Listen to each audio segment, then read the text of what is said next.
Ollie Hayes got a phone call from somebody with an English accent saying they were from the Sunday Mirror in London, and they, wanted to find out about the president's visit.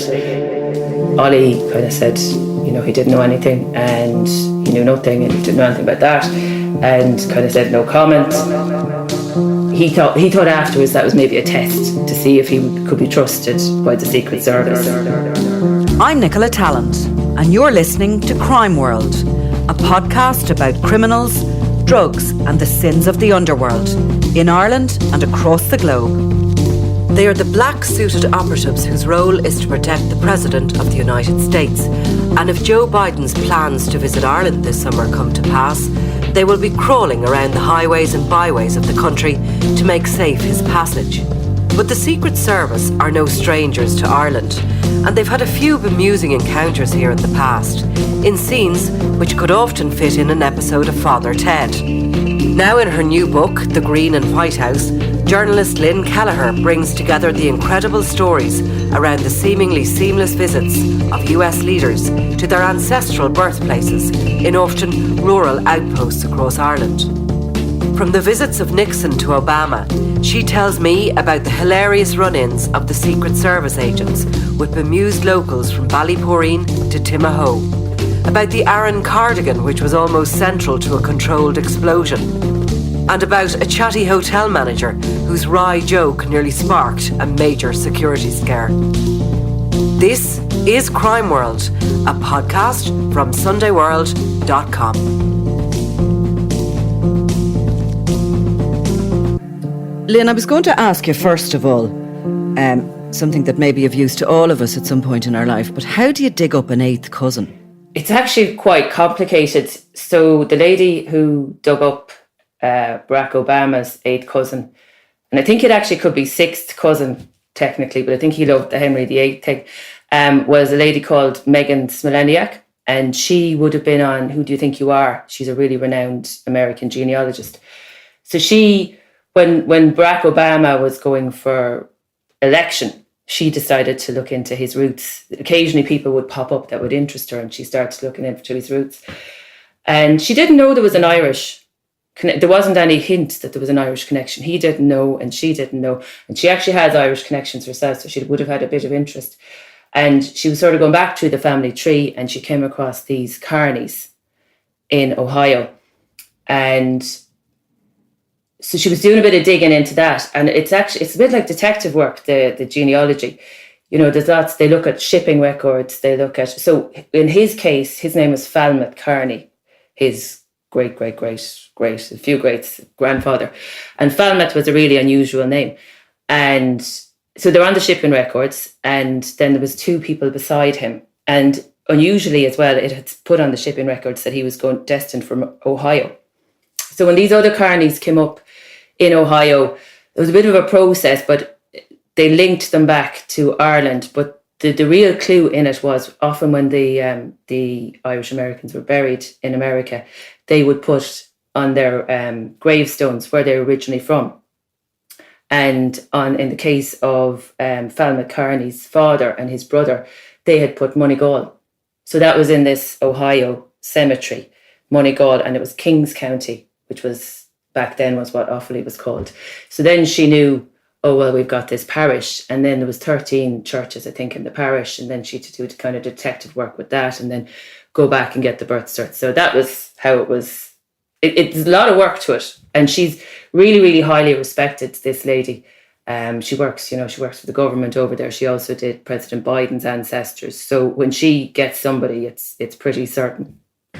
So she went back to Barack Obama's people to tell them that she had uncovered this Irish link. Yeah, she had done up his whole family tree. Well, she was working for ancestry.com.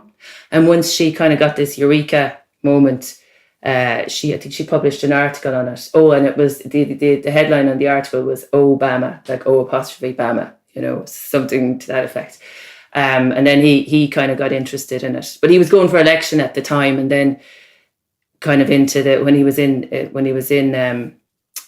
power then 2012. I think that's when he kind of announced the Irish visit, because they're always going over, like the St. Patrick's Day is a standing thing in the White House anyway. So as soon as they kind of find out that there's a relation, and I think in his case it was a real surprise. It wasn't kind of he's from Hawaii, and he's a really interesting background. I read his book, Dreams of My Father. The mother was from kind of the Midwest, around that Ohio area. And then they had moved to Hawaii. So the Irish thing really, I think they kind of thought they'd Scots relatives. They knew there was some kind of immigrants in the background, but they didn't know the Irish link. I'm sure he was delighted with the Irish link, as all presidents who discover it are. Yeah, I think he was delighted. But I think also with Obama, just from reading his book, because he grew up in Hawaii, he had a white mother and a black father. He took him years to find his father. He kind of did this pilgrimage back to Africa. So he was very interested in his roots. And then his mother married an Indonesian man. So he spent a lot of time in Asia. So he was very, very, he kind of did this big thing when he was in his 20s of going back and meeting his half-brothers and sisters and all that kind of thing. So I think it was more than just, at that stage, it's not really a vote getter. I think he genuinely was very interested in his background because of the whole mixture of his genealogy. So enter Henry Healy and ultimately the Secret Service visit to County Offaly, which is very entertaining, and one of the many stories in your book, Green and White House, which gives us this sort of theatre really of what happens when these presidents come to Ireland. So tell us a little bit about Henry Healy and what happened to County Offaly that will be remembered forevermore. So Henry Healy was watching the 9 o'clock news with his mother, and they saw that it came up on the news that Barack Obama was linked to carnies in Moneygall. And they were kind of saying to themselves, Jesus, his mother said, well, I think we're related to a carny. And then they rang a few relations and they kind of a bit of a discussion. And then they realised that they were related and that he was this 8th cousin. And then, the visit was announced, and he was the carny in Moneygall. So there was other relations outside, had moved outside Moneygall, but he was he kind of became he was very interested in this young senator who was running for president as well at the time. He kind of followed it. So he became kind of the unofficial spokesperson for the town. And what did he do, or what does he do? Well, he ended up working in tourism, and then he ended up working in the Barack Obama Plaza since. And now he has another job. But yes, at the time, so he had an uncle called Ollie Hayes. Now, Ollie Hayes wouldn't have been related to Obama at all. He was on the other side of the family. So he was his uncle, and he owned the pub in the place.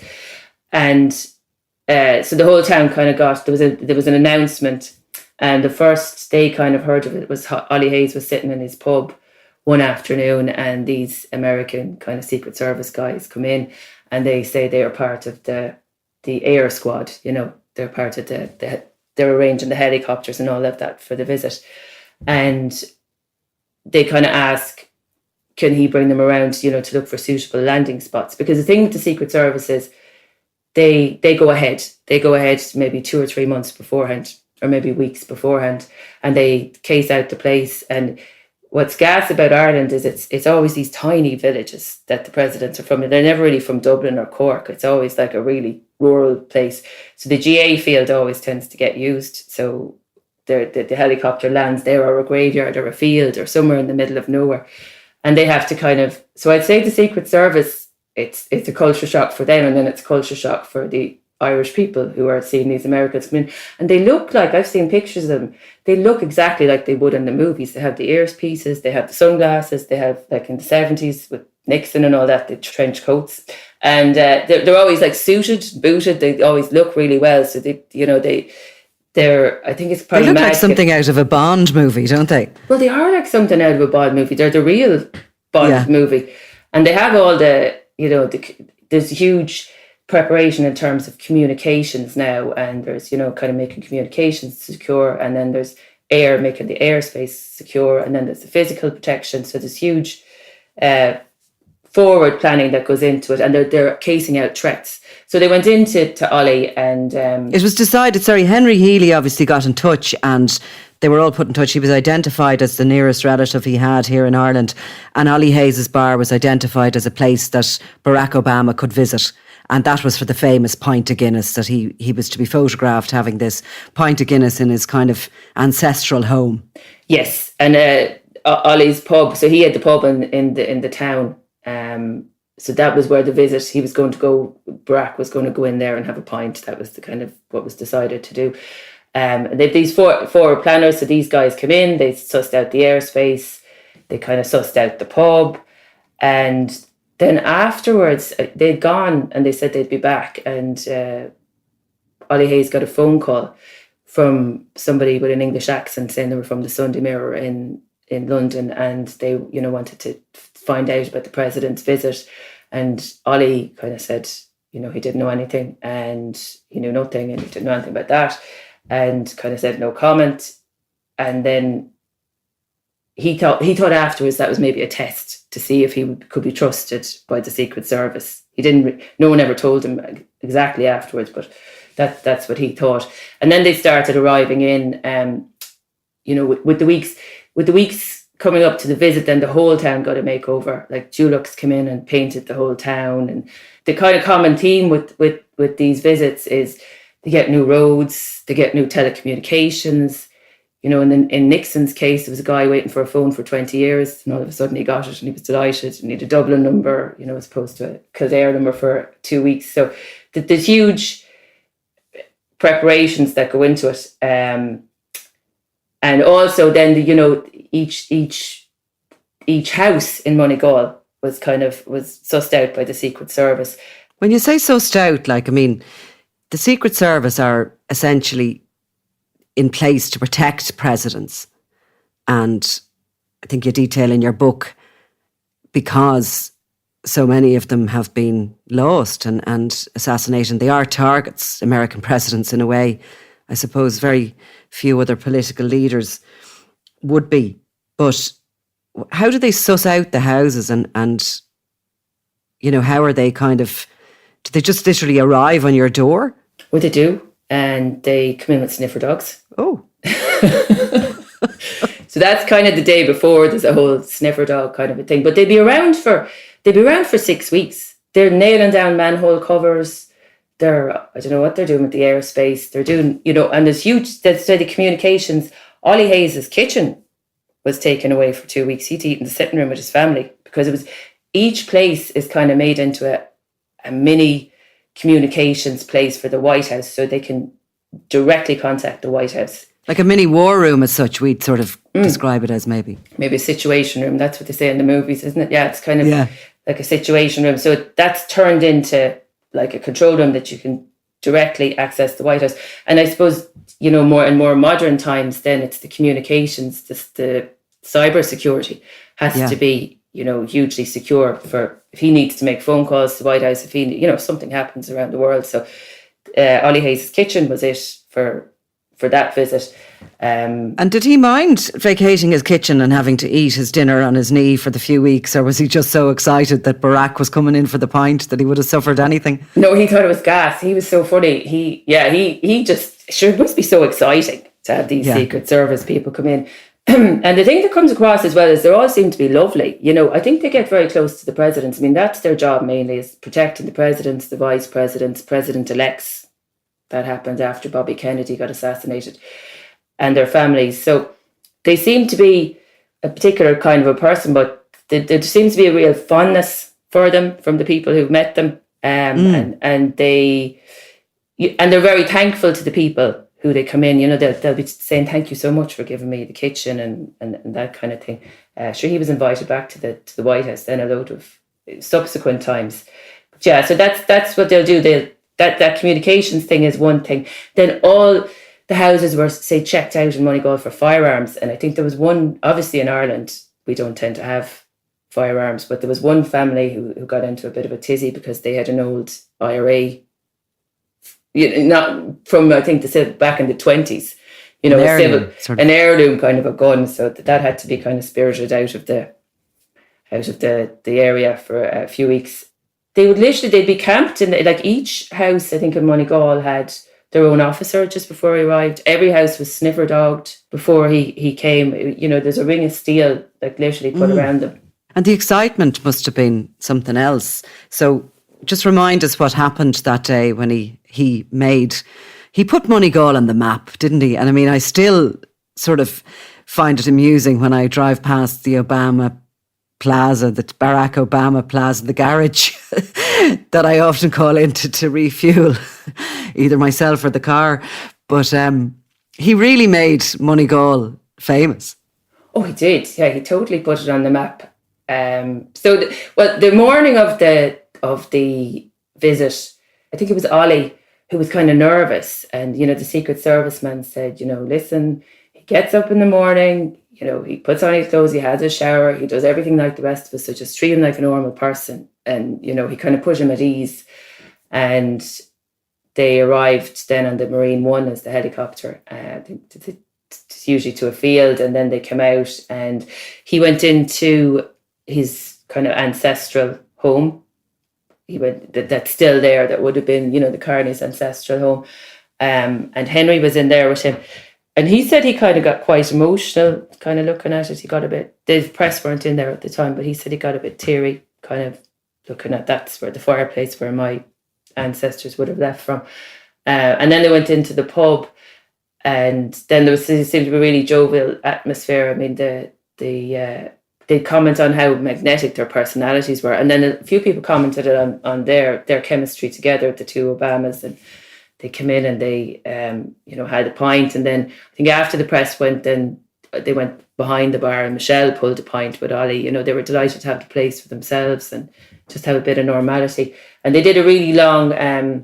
They go down the line and they shake hands with people, but I think that was one of the longest ones that they ever did. And I think it had rained. It often rains during these visits. I think there's usually showers. That certainly happened with the Reagan visit. Your man was just commented there was always inclement weather. So it's a bit of a skill then of the Secret Service clearly they're not doing, and I remarked to you earlier that often in the reports of these presidential visits and the Secret Service stories that you'd read, it's remarked that it's like an episode out of Father Ted. As you say, they're landing in GAA fields, they're going in and out of people's homes who are in, just completely stunned to see these guys, black suits, black glasses at their doors. So it's a serious job they're doing, but they also have to manage to stay somewhat in the background while providing that level of security so something natural can occur. So the presidents can talk to these people who are ordinary people and have a bit of warmth with them. Yeah, that definitely comes across. And I think just if you look back over the history of it just a little bit, like with the Secret Service, the presidents never wanted them. I mean, the original presidents used to walk to inaugurations. I think Thomas Jefferson walked to the inauguration himself. It was only kind of came in 1901 when there was two assassinations that Lincoln, who was assassinated, was very resistant towards it, but he had a bit of protection. But his officer he was at a play when he got assassinated, and his officer had gone off to watch the play apparently. So he was kind of left him unguarded and he got shot. But so they were resistant to it, and it's kind of become more and more and more, And I think after Bobby Kennedy was assassinated, then the president-elects, and then there was the families, and then there was the vice president, and now I think it's if you're running for president, and then also there was a bit of after you leave the office, you're protected now for the rest of your life. There was at one stage it was 10 years, and then I suppose after JFK was assassinated, there was originally it was a few years that Jackie Kennedy would get protection in her family, and then there was legislation for that. So the whole thing is that the presidents, they try and make it as natural as possible, to have these people living with you and in your space, but at the same time they absolutely need it, and it's become more and more over the years, as the threats have increased. Yeah, particularly the threat of terrorism has increased for America. They carry their firearms presumably when they're here, and when they're allowed to carry their firearms. That's something that is arranged. They would all have firearms. During the Nixon visit, actually, he arrived into Shannon Airport, and then he stopped off in Limerick. And the thing with them as well is there's huge motorcades. I mean, there could be 30 vehicles. There's press buses behind them. Then there's outriders on the motorbikes. And when Nixon arrived, it was like the Vietnam War was raging at the time, and he wasn't very popular at home. And he arrived into this village called Hospital, just the name of the village in County Limerick. And he was going through, they were all out with their stars and stripes. And I think he was just delighted to see loads of support. So he got the car to stop and the crowd kind of surged forward. And I was talking to one of the men who was the steward on the day, and he said, the crowd had surged forward to shake hand with him. And he himself and this other guy kind of boosted Nixon, but they gave him a chairlift, like up on top of the car. But it was around in that crush or throng or whatever, or a few minutes later, one of the Secret Service men's firearm, which I was told afterwards was an Uzi submachine gun, dropped on the ground into the kind of the gutter between the footpath and the road. And there's two stories about what happened next. There's one story that one man picked it up and kind of went, oh, look what I found. And there was another story that it was passed to a few people. I suppose Irish people are so unused to firearms, they think that's gas. Look what I have. Hand it back to the man over there in black. So eventually a guard kind of came over and said, give me that. And took it off him. And it was a very stressed out looking Secret Serviceman. I have pictures of them actually during that hospital visit, and they do look a bit squashed and stuff with the crowd coming towards them. And he shook everybody's hand there for ages. And I mean, afterwards in a press conference, he said he'd never, his hand was sore afterwards. He'd never shaken so many people's hands. And then he was late for he was supposed to have this kind of formal welcoming to the town with these dignitaries, and that completely got bypassed because of what had happened. But I think there was kind of a red-faced Secret Service man that day. No doubt. So Nixon stayed in Kilfrush House, is it, outside hospital when he was there, and some funny incidents happened which you've recounted in the book. Tell us about that. He stayed in Kilfrush House, which is a horse stud outside this village of hospital, and it was owned by a tycoon called John A. Mulcahy, who was a Republican donor, and he was a friend of Nixon. He had kind of exchanged letters with him, and they had developed a friendship over the years. And this guy, John A. Mulcahy, had left Ireland around the time of the Civil War. He'd actually been arrested as an IRA messenger, I think, and he was young. He was imprisoned for a year or so, and then he kind of escaped execution and got on the boat from Cove and then went to America. And his first job actually was with Prescott Bush, which is George Bush's grandfather. So it's just an interesting. And then he became a hugely successful millionaire, and he in the steel industry, and then he came back here and he bought places like Ashford Castle, and then he had this place, Kilfrush House. So it was kind of a stud. And when Nixon was going up for election, he kind of was invited him to Ireland, and Nixon said kind of his first chance that he would come over to Ireland and visit him. And so he arrived. The stud was being done up in the weeks before he arrived. So the usual thing with hospital, the village of hospital, all the manholes were nailed down and the ditches were sussed out by the Secret Servicemen. But they turned this Kilfrush House inside out because he was staying there for 2 days. So everything, all the staff were checked out. They were, they have food staff as well. So all his meals there was chefs in there looking at the food as it was being cooked and checking it. And there was in case somebody would poison him? Yeah. And did they taste it beforehand? Well, they certainly watch it. Yeah. They certainly watch what's, or sometimes they cook themselves, but they certainly watch what's being cooked. There's the food and beverage people. They when they have the pints as well, they would examine that. There's nothing is left to chance. The place was completely, again, the communications place, the situation room was placed in this Kilfrush stud, and the Secret Serviceman, I think there was, when he was staying in his bedroom, there was three different ones on the stairs and outside his room, and they'd switch positions and all that kind of thing. So they were there for 2 days, and Henry Kissinger, we often hear of him, but he was at the time, he was over in Paris negotiating a peace settlement with Vietnam. It was still ongoing. There was behind the scenes talks, and then there was kind of public talks. So he flew in, and in the sitting room of this Limerick horse stud, they were having these negotiations about Vietnam. There was Henry Kissinger and Nixon and I think a few other people. And then they had, they had a dinner party that night. And the guy I spoke to, Kevin Mulcahy was the son of John A. Mulcahy, and he was saying, there was kind of 2 dining rooms, and he was with Henry Kissinger. He loved Henry Kissinger. He said he was the funniest man he'd ever been with, and he was really funny at imitating people. And then Nixon was in next door, but he was quite relaxed. Nixon was, because he knew this guy John A. Mulcahy. He was a friend of his, and he sat down and had by the fire, and he was given some Irish whiskey, and it was all very relaxed. No wonder they like coming if they get that sort of I'm sure if you're president of America, you don't get very many times that you can relax like that somewhere outside the White House. So John A. Mulcahy also owned Ashford Castle, and I think 14 years later, Reagan came to Ireland. Now, he had been shot at that stage in the first few months of his presidency, so there was kind of probably not that relaxed atmosphere, Lynn, was there, that when Nixon came, had they ramped up the Secret Service, the security that they needed to put in place for Reagan? Oh yeah, it was huge. There was tanks in Ashford Castle, in the farmyard of it. I think there was maybe 1,400 Secret Service and Irish police all around Ashford Castle. The lakes around the castle were secured. The front entrance was secured. It was huge security. All the guests had to go. There was nobody but the Reagan party there.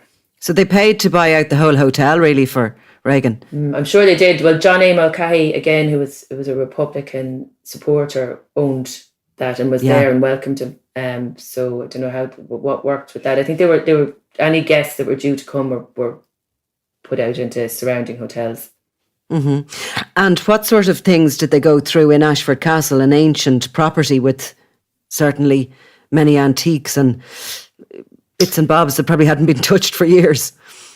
There's mad things that happened. There was a bed specially made for Reagan, because he was very tall. So he used to have beds specially made. That was just one detail. And I think then the bed was too high, because they said Nancy's legs wouldn't hit the ground. They had to saw the legs and make them a bit lower.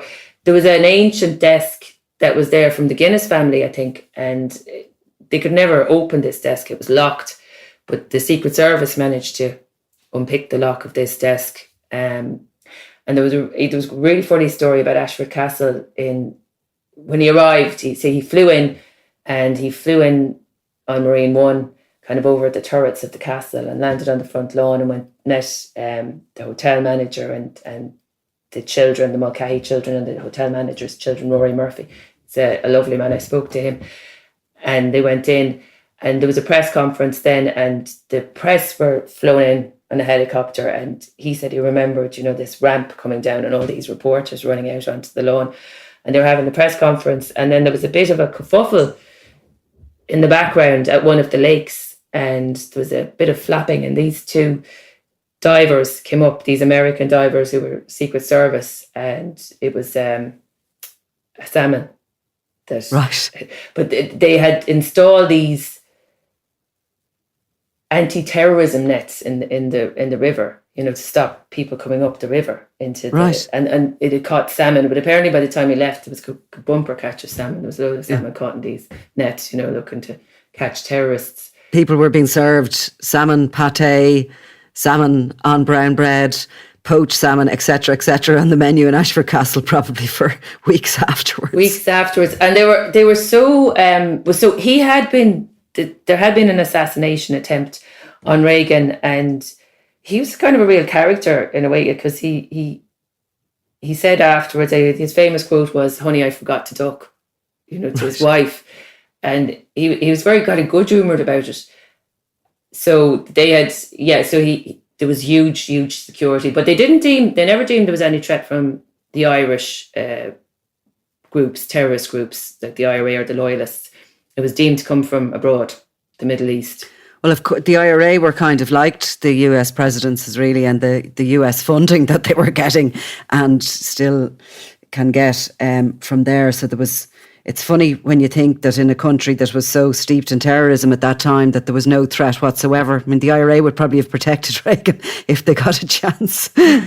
They would have, absolutely. What about Rory Murphy and his unique Irish sense of humour and how it nearly backfired on him?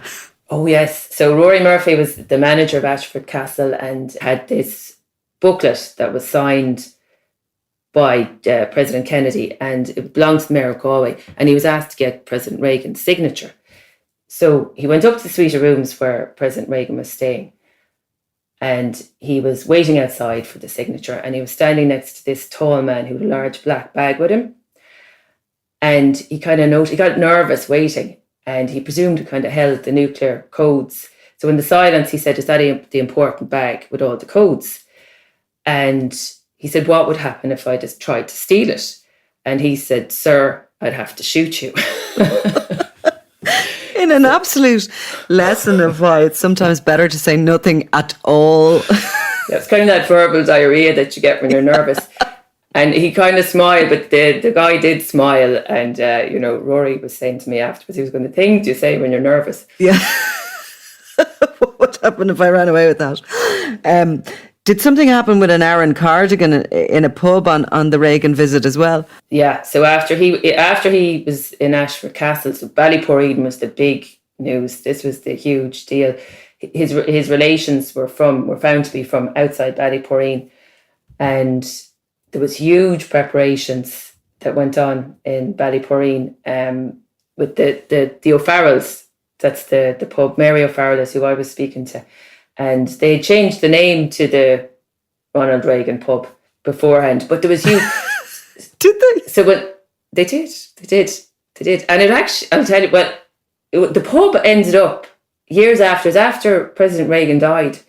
The entire pub, a friend of his called into the O'Farrells, and, I think it was a week or two after he died, and they were having a chat. Anyway, what transpired afterwards was the whole pub was transported over to America, to his museum. So now it sits under the real nose of one of the Air Force Ones, and underneath it is the O'Farrell's pub. And it has I was speaking to another one of the local residents, and he was saying he went over to visit this museum, and all their pool trophies, these plastic little pool trophies and all that, everything is there. All the stools they sat on, the whole thing is just inside in this museum in America. Because he came once for a pint. He came once for a pint, but he had said afterwards, he wrote them a letter before he got Alzheimer's, or I think he was around the time he was getting Alzheimer's. This would have been after his visit. And he said, lots of presidents have bridges and statues and things named after them. He said, I had a pub named after me. Now that's class. So he was very tickled by it, that he had the pub named after him.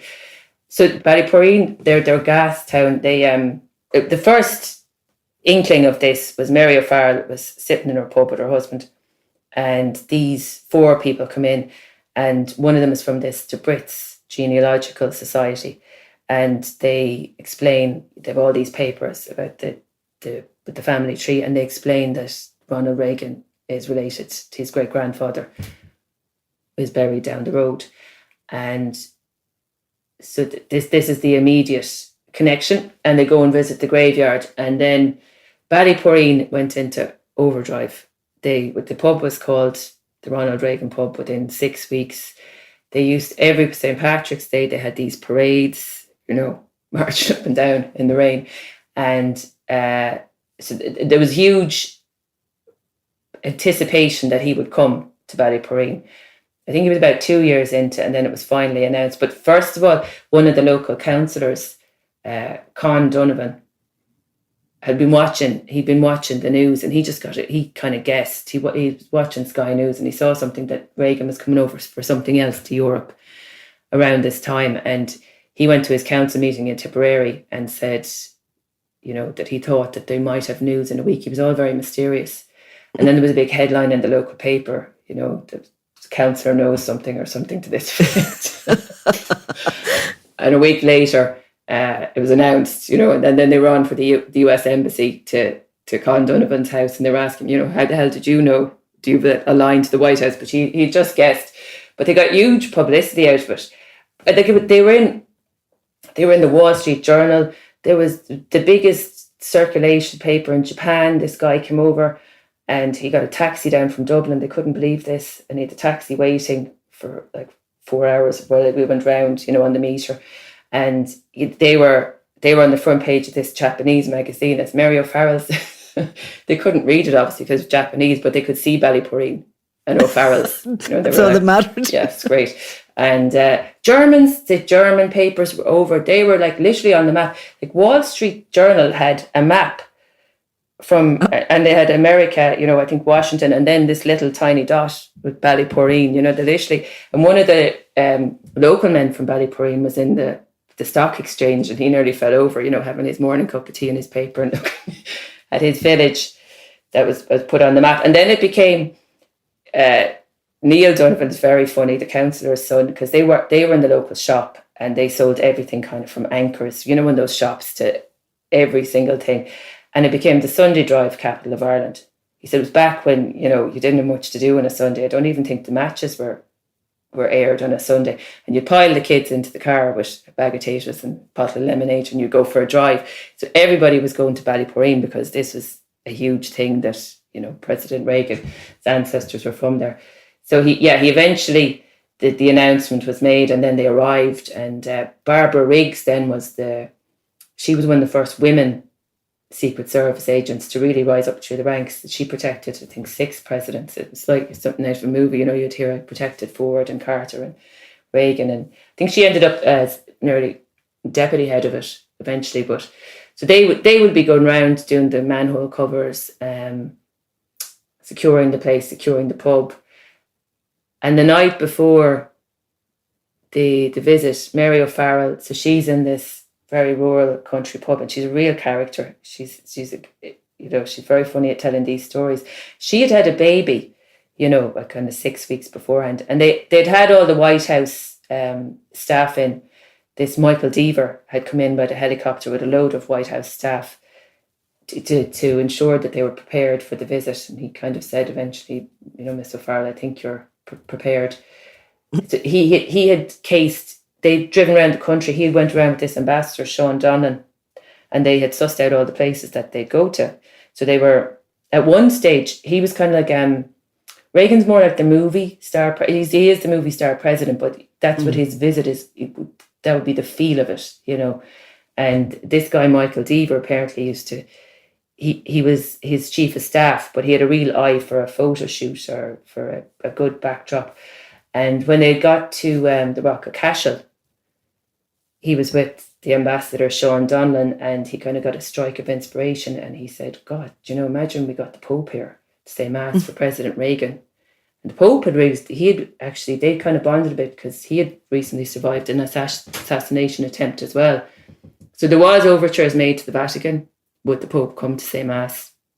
And it was denied. And Mary O'Farrell must have been, while she was told by the Secret Service that she was finally prepared to have Reagan into her pub, a woman who's just had a child 6 weeks previous, I'm sure, had other things on her mind. Well, she was very capable. She was an elocution teacher, and her husband, the two of them seemed to be, they had more interviews. They become so, like, the world's media literally camped on their doorstep for 2 years. The Irish press up and down like yo-yos. They had, American press. Everyone's kind of interested in this.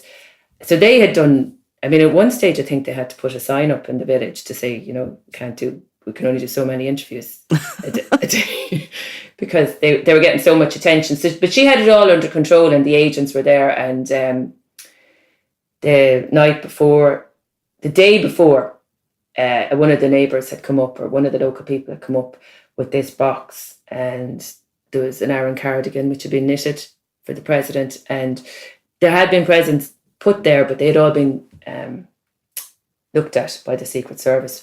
But this Aran cardigan anyway, and she was kind of saying, well, I don't know if we can take the Aran cardigan because it's not vetted. And he said, but sure, look, you'll do your best, and kept putting it into her hands. And so she put it into the kitchen. Now, she had a lot of relations staying that night because they were, going to be, there was a few sisters-in-laws and brothers, and 2 of them were in this bed in the kitchen, and the box was put in the kitchen.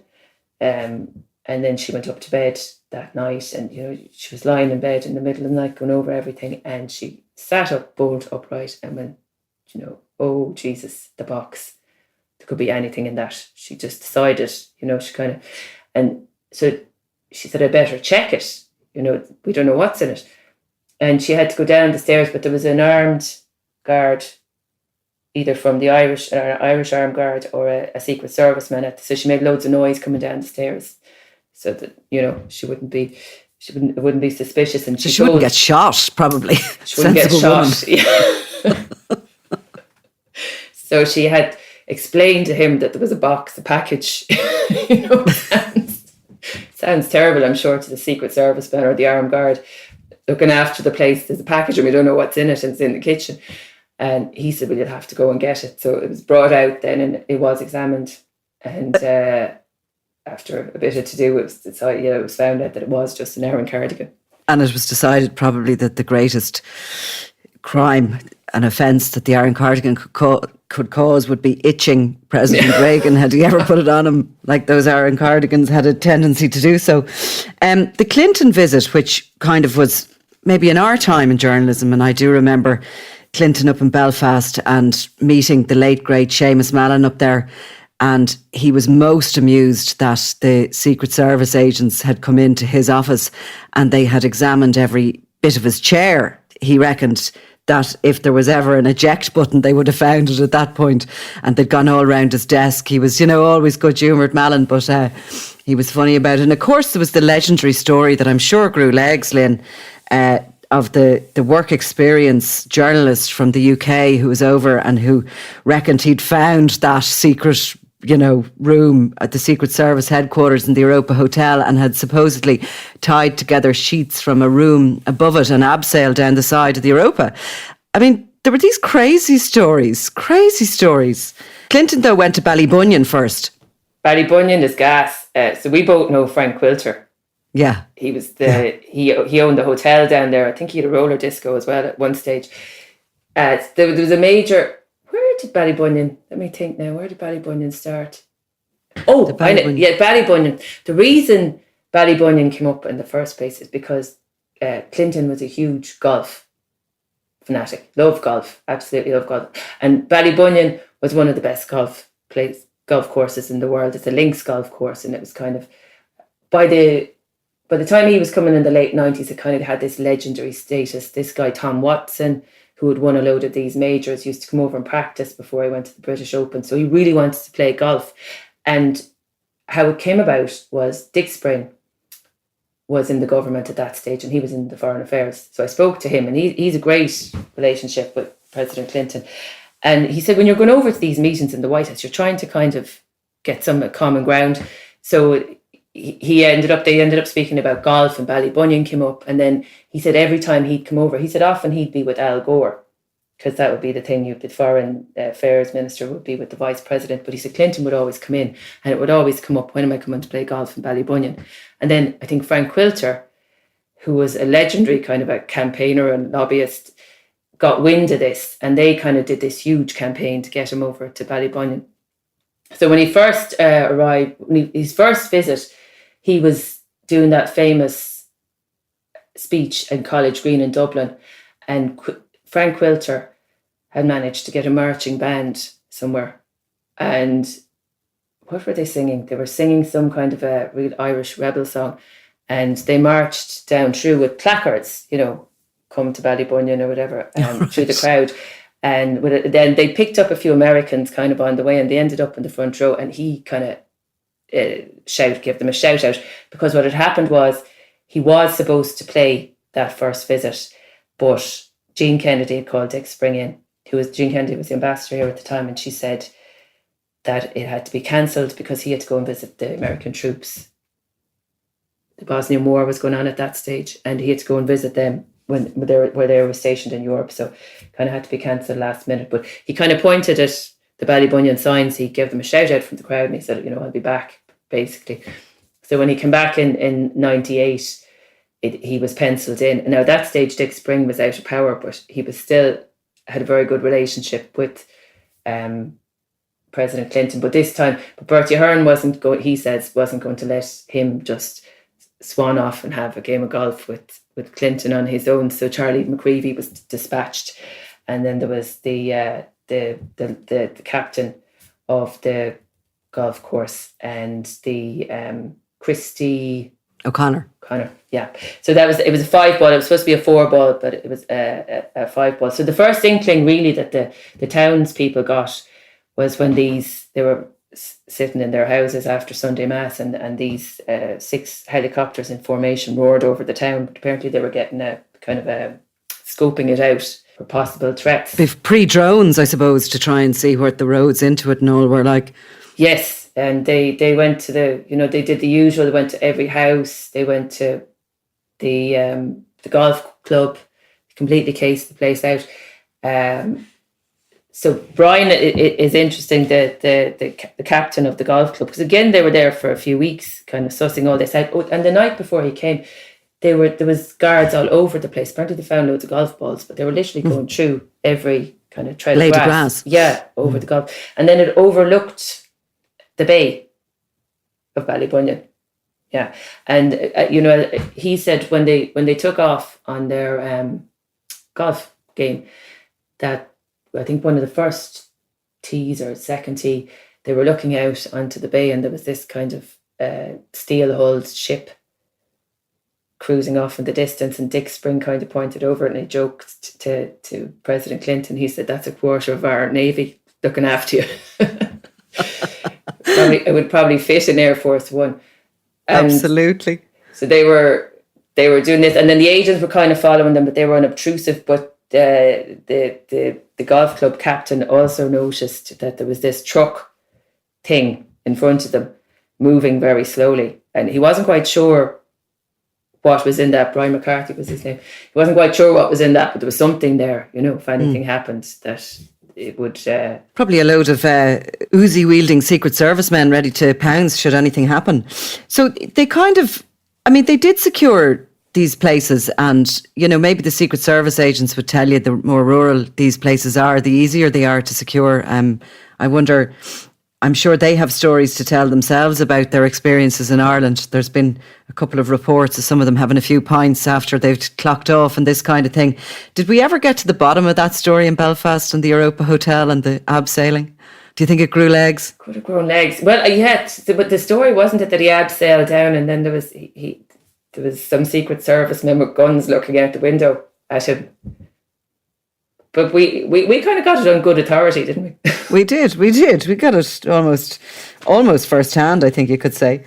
So all these stories are contained in the book Green and White House, along with loads of other anecdotes and funny and interesting things and experiences that happen to normal people when the presidents came to town. I mean, that's really the charm of this book, isn't it? That these are the stories of ordinary people whose lives sometimes are changed forever just by, either their ancestry being discovered or a president coming to visit.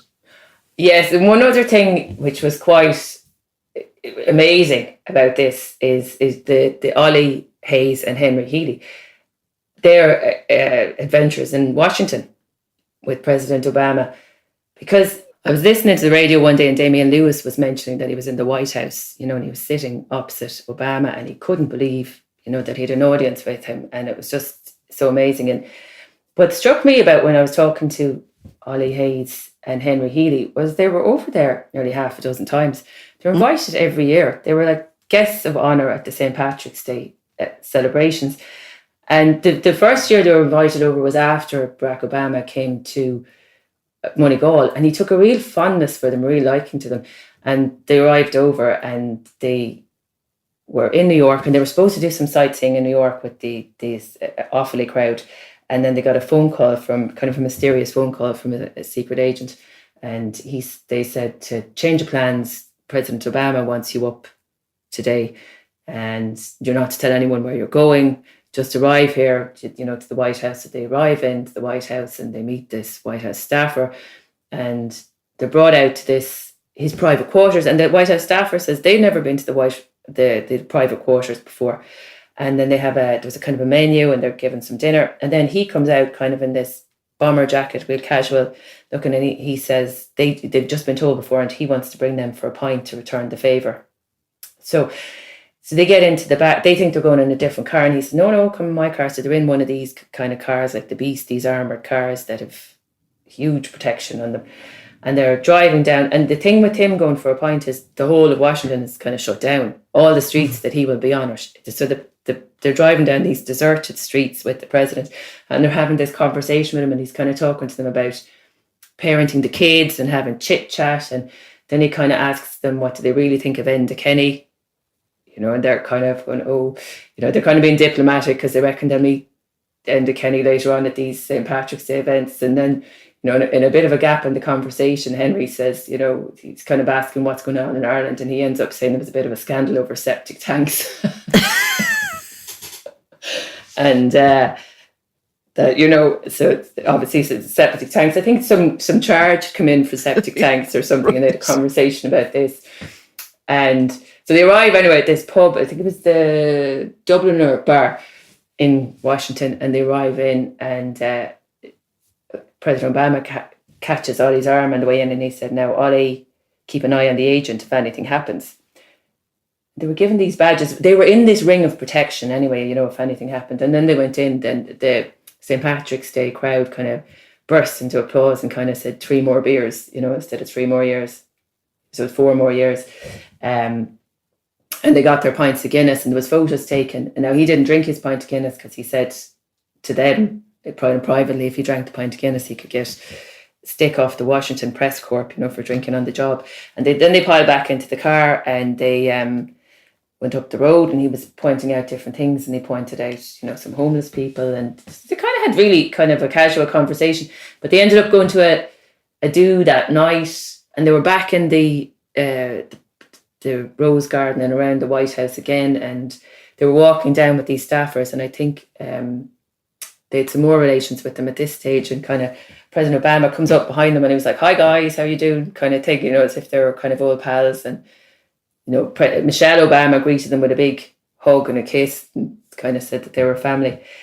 So that was that one. And then they ended up going off with the Irish ambassador, and so amazing life experiences. Yeah, but the funny thing about that was they arrived back the following year for the inauguration, and they didn't tell anybody, because they just wanted to kind of go under the radar and just arrive for the inauguration for his second term.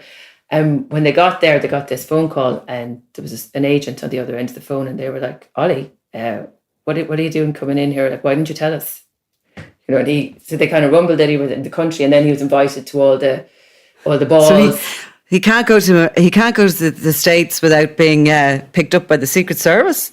I'd be quite happy with that, I think. Yeah, exactly. So that was funny. Yeah. So that was they were interesting just because they were on the opposite end of the spectrum. They were getting the whole Washington experience. Well, it's kind of nice as well to see that it wasn't just, a photo op, that there was something deeper there. And maybe that's why the presidents, the ones who have found the Irish ancestry links and that, like Ireland so much, that they can conduct this sort of more ongoing relationship. And obviously, and finally, Joe Biden, who hasn't visited yet in his role as president, but he has really made a connection here, and there's hopes that he'll visit next year maybe, and no doubt he'll form a chapter for the second edition of this book.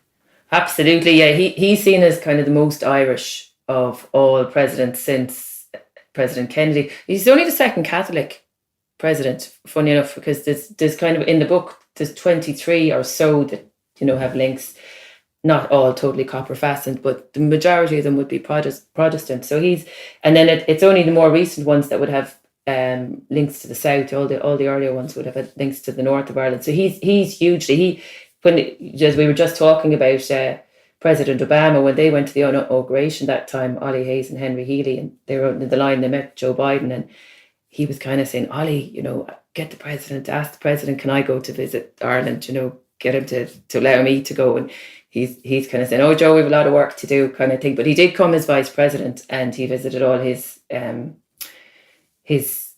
Mayo and Louth, and now we've found this new relation in Galway. And then, but the interesting thing is he came back as vice president. He's a really strong attachment on his own. And the funny thing about the presidents is none of them can drive. When you're president, you can't drive. So Dick Springs said, he nearly used to have a row with President Clinton over getting into the golf buggy. He loved driving the golf buggy because he could never drive. So when President Biden came back, vice president at that stage, he drove his own car up to the pub in Louth and kind of went in and met people again. It was much more casual. He had a few Secret Service agents with him. But I imagine he absolutely, most certainly will be back. There's something very Irish about there always being a pub at the centre of everything, isn't there? It's kind of like, it's quite charming really that, the pub's history in rural villages in particular as more than just a drinking place. It's a place of socialisation and where people get company and, you know, conversations and friendships happen.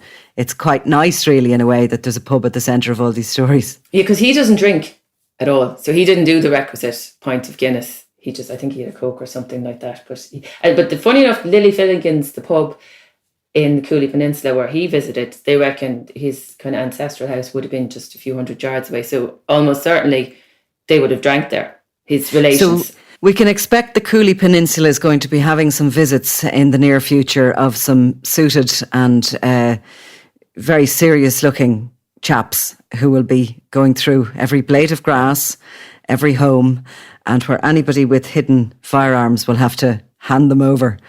And also, remember, no Aran cardigans. No Aran cardigans. Well, look, Lynne, thanks very much. Green and White House, brilliant book, dipping in and out of it myself throughout the month. But there's loads of really interesting gems of stories from Ireland and our connections with the president. So thank you very much and well done on the book. Thank you.